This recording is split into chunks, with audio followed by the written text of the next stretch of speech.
This is the chapel in St.Anne's that we've remodeled. It's being heated right now by a propane cannon.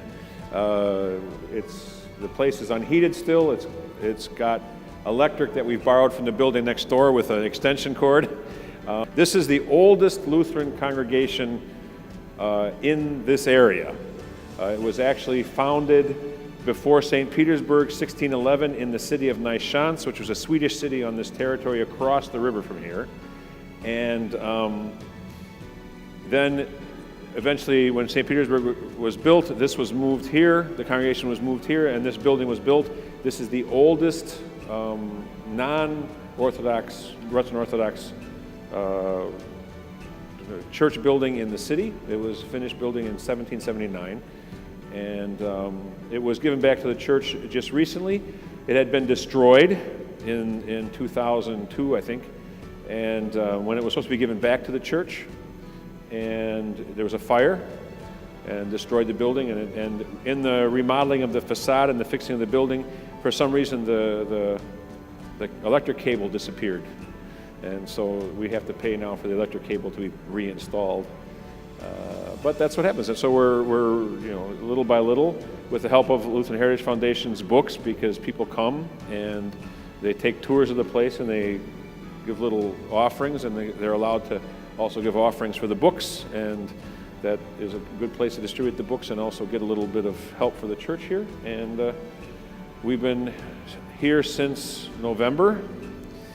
And English service hopefully will continue here. This is like the 5th place we've met, English service, English language worship service.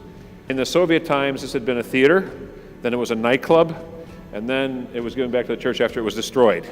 The Church of Ingria received the building because the German Elcross Church didn't want it, and so they gave the Church of Ingria the chance to take it, so we did, and now we're responsible for trying to remodel it. We need 600,000 euros for the project to remodel the whole thing. We'll put pictures. You can see the ruin of the building. We've already done a lot of cleanup, but it's still a ruin. The government did do the facade and did do the roof, which is why it's so cheap, actually, to remodel it. It's a huge building once you see the whole thing. This is just a little chapel where we can heat it with the propane heaters and have normal worship. Anyway,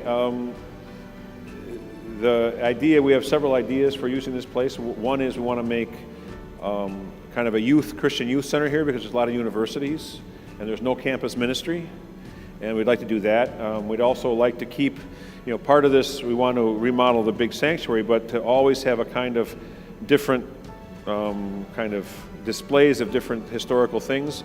One of my ideas was to kind of take some information from the Creation Museum and make a one wall, kind of the creation history, and do different things like that, because this is also a city of museums and people like to see things, and it's one way to generate first witness to the surrounding community and generate some funds to help remodel, because we're kind of on our own for this, which is kind of difficult, but that's what we're doing.